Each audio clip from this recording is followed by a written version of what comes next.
नमस्ते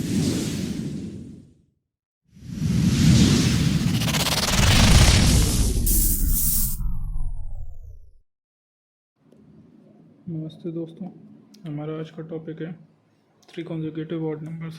question number 1550।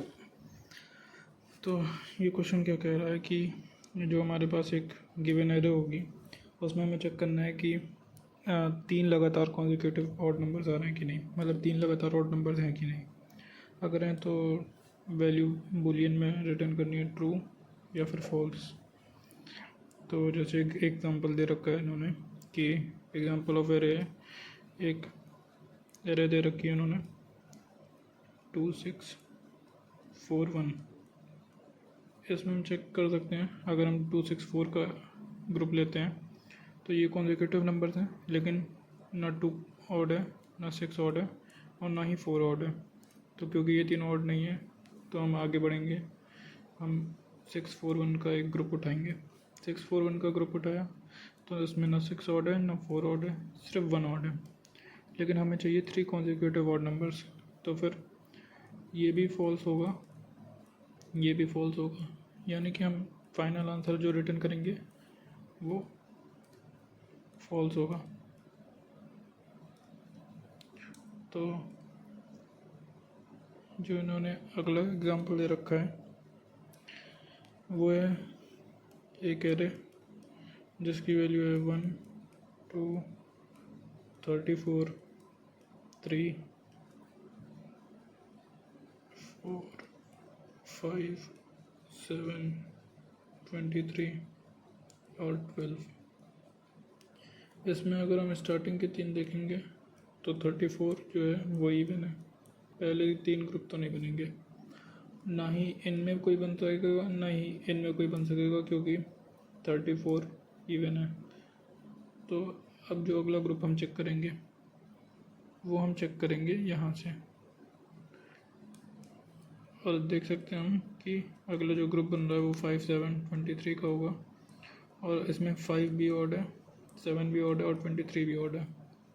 यानी कि यहाँ पे हम जो है वैल्यू ट्रू रिटर्न करेंगे, क्योंकि पूरी एरे में हमें एक पेयर मिल गया जो कि ऑड था।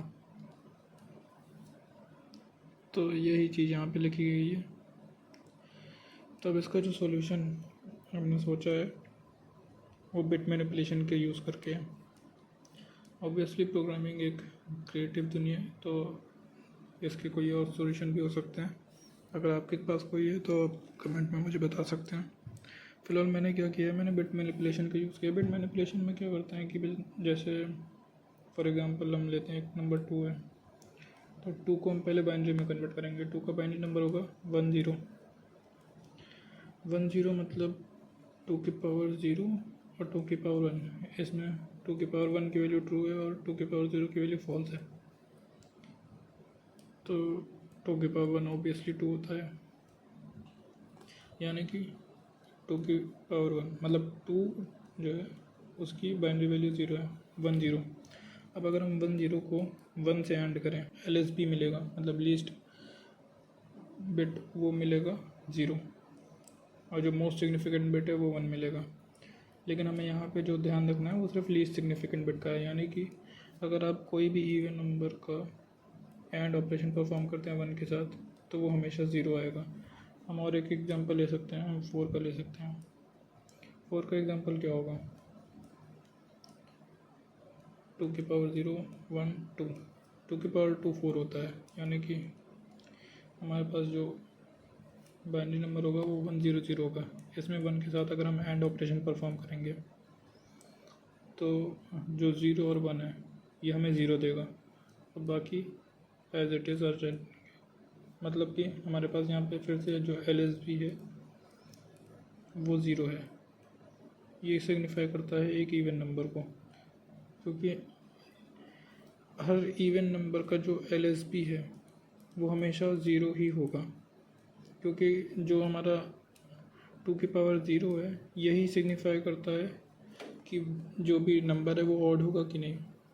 बिकॉज अगर 2 की पावर 0 1 होगा मतलब ट्रू होगा, और 2 की पावर 0 की वैल्यू क्या होती है, 1 होती है, तो obviously it makes the number odd.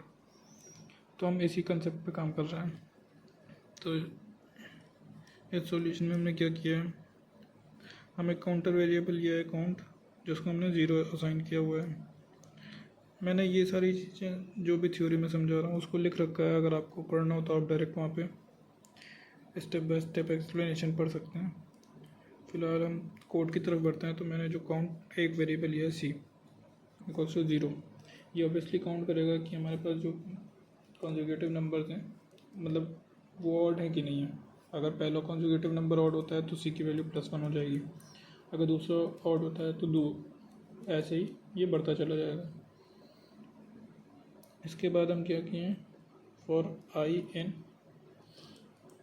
Array गए हैं, मतलब कि एरे के अंदर के जितने भी एलिमेंट हैं, अगर एरे के अंदर 2, 6 और 4 है तो आई की वैल्यू एक बार 2 होगी, एक बार 6 होगी और एक बार 4 होगी।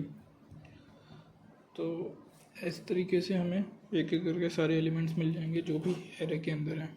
अब हम क्या चेक करेंगे, जैसे कि मैंने अभी आपको बिट मैनिपुलेशन का कंसेप्ट बताया था कि अगर हम एंड परफॉर्म करते हैं 1 के साथ और हमारी जो LSB है वो 0 होगी तो यानी कि वो इवन होगा, और अगर वो ऑड होगी तो वो मतलब 1 होगी तो वो ऑड होगा, सॉरी। और प्रोग्रामिंग में 1 का एक और कंसेप्ट है कि 1 को हम लोग as a true value accept करते हैं। तो यानी कि जो मैंने यहाँ पे एक कंडीशन लिखी है कि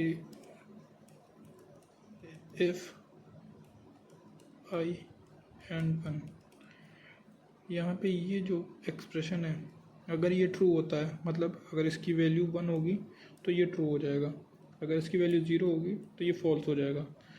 और क्योंकि अगर कोई भी नंबर ऑड होगा तो उसका जो LSB है वो ऑब्वियसली ट्रू होगा। तो आप ये समझ सकते हैं कि हमने ये चेक किया कि क्या नंबर ऑड है, अगर वो नंबर ऑड है तो उसकी वैल्यू हमारे पास क्या रिटर्न होगी, 1 होगी।